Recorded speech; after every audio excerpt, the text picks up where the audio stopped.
Putang ina ninyong lahat. Martin Romualdez, Lisa Marcos, Bongbong Marcos. Anong ginawa ko? Binigay ko sa DepEd! Putak na mukha!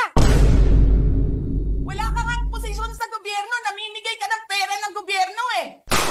Putang ina ninyo. Sino ang corrupt?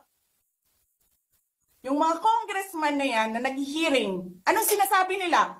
Pagkatapos, pag na-off na ang mic, pag wala ng media, pasensya na kayo ha. Kailangan kasi namin ng pera.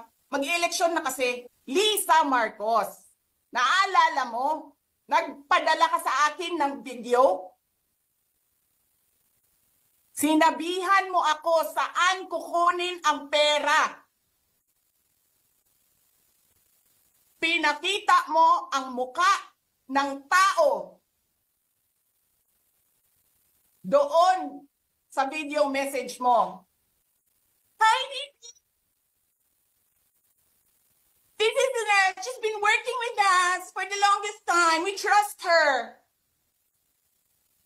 You sent me written instructions about money. Millions a month.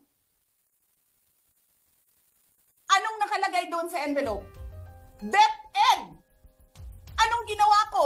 Binigay ko sa DepEd.